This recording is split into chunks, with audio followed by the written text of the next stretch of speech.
नमस्कार दोस्तों। आज की कहानी है नखरीली बहू भाग 1।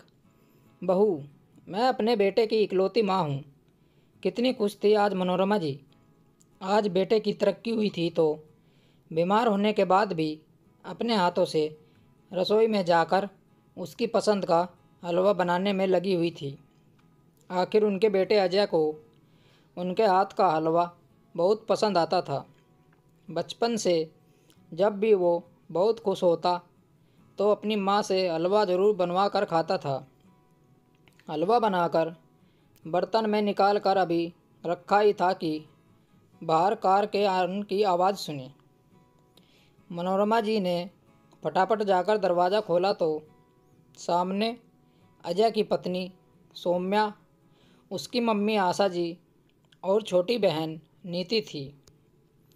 मनोरमा जी सबको एक साथ देखकर बड़ी हैरान हुई, पर वे बोली कुछ भी नहीं। इतने में अजय भी कार पार्क करके आ गया और आते ही मनोरमा जी के गले लग गया। मनोरमा जी ने बेटे को बहुत बहुत बधाई दी और उसके बाद सभी को अंदर बुलाया। सभी को हॉल में बिठाकर मनोरमा जी फटाफट रसोई में गई और सबसे पहले घर में काम करने वाली बाई को सभी को पानी देने के लिए कहा।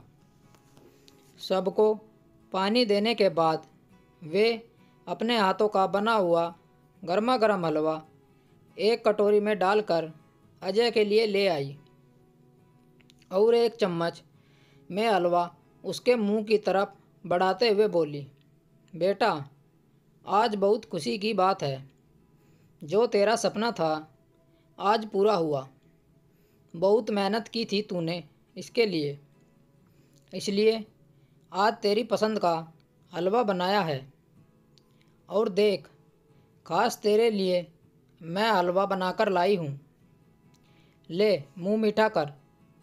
इससे पहले कि अजय कुछ कहता, सौम्या बीच में बोल पड़ी, अरे मम्मी जी, ये क्या कर रही हैं आप? अजय ये नहीं खाएगा। और खाना बनाने से पहले कम से कम पूछ तो लेती। हम लोग तो बाहर से ही पार्टी करके आए हैं, सब खा पी कर आए हैं।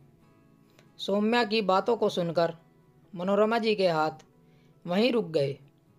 उन्होंने प्रश्न भरी निगाहों से बेटे को देखा तो बेटे ने कहा, हाँ मम्मी, आज प्रमोशन मिलने की खुशी में सौम्या और नीति पार्टी मांग रहे थे तो सोचा आज बाहर ही खाना खा लेते हैं।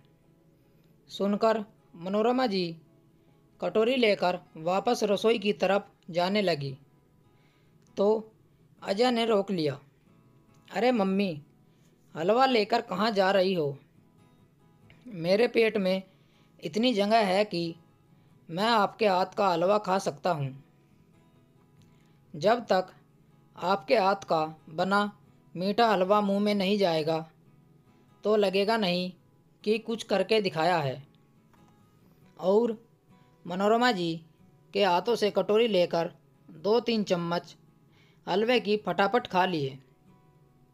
यह देखकर जहाँ मनोरमा जी की आत्मा खुश हुई, वहीं सौम्या चिढ़ गई। उस समय सौम्या कुछ नहीं बोली, लेकिन रात को कमरे में सौम्या इस बात पर अजय से बहस करने को तैयार हो गई। जब आते समय नीति ने आपसे कहा था कि चलिए जीजा जी गोलगप्पे खाते हैं, तो आपने क्या कहा कि आपके पेट में जगह नहीं है। लेकिन यहाँ अपनी माँ के हाथ के हलवे के लिए पेट में जगह हो गई। यही इज्जत है मेरे परिवार की। सौम्या की बात सुनकर अजय को गुस्सा आ गया। उसने कहा, मैं तुम्हारे परिवार के साथ ही पार्टी करने गया था, जबकि मेरी माँ घर पर ही थी। तब तुम्हें ख्याल नहीं आया? माँ ने बीमार होते हुए भी मेरे लिए हलवा बनाया। ये नहीं दिख रहा सिर्फ 2-3 चम्मच हलवा खा लिया तो उसमें क्या गलत किया। माँ तो खुश हो गई। अच्छा, तुम्हें माँ की फ़िक्र है, लेकिन मेरी बहन के इमोशंस की कोई फ़िक्र नहीं। अरे, इतना तो तुम्हारी माँ को सोचना चाहिए था कि इकलौते बेटे की बहू है तो उन्हीं की खुशी के लिए खुश हो ले। पर नहीं, बीच में अपनी टांग जरूर अड़ाती है। दोनों अपने कमरे में बहस कर रहे थे और ये बातें बाहर मनोरमा जी को सुनाई दे रही थी। सुनकर बहुत बड़ा दुख हो रहा था। जहाँ तक हो सके वो कोशिश करती थी कभी भी अपने बेटे बहू की ज़िंदगी में न आए, लेकिन इसके बावजूद भी कुछ लोग समझना ही नहीं चाहे तो उसका क्या करे। इतना प्यार और अपनापन देने के बावजूद भी सौम्या को हमेशा समस्या ही रही। यहाँ तक कि समदन जी भी उसके साथ होती थी, लेकिन कभी अपनी बेटी को नहीं समझाती थी। जब भी कोई बात होती, सौम्या यही मुद्दा उठाती, इकलौती बहू बेटे हैं, कुछ तो माँ को भी ख्याल रखना चाहिए, हमारी खुशियों के बारे में सोचना चाहिए। पर नहीं, उन्हें तो खुद से फुर्सत ही नहीं। आए दिन बीमारी का बहाना लेकर बैठी रहती हैं और फालतू के खर्चे कराती रहेंगी। अभी पिछले महीने की ही बात है, सौम्या ने घर पर किट्टी पार्टी रखी थी। उसकी सारी सहेलियों को बुलाया था, पर उसी दिन कामवाली के घर में ज़रूरी काम आ गया तो वह नहीं आई। बस फिर क्या था, सौम्या ने मनोरमा जी को काम करने के लिए कह दिया।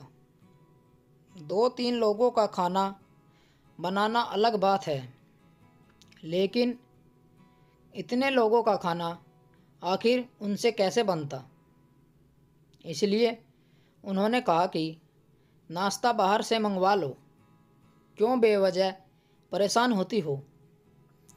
उनकी बात सुनकर सौम्या बोली, अरे मम्मी जी, मैं आपकी इकलौती बहू हूँ, क्या आप मेरी खुशी के लिए इतना भी नहीं कर सकती। आपके इकलौते बेटे की पत्नी की खुशी आपके लिए मायने नहीं रखती। मेरी सहेलियाँ क्या बाहर का खाना खाएंगी। आपको तो खाना बनाना भी ही पड़ेगा।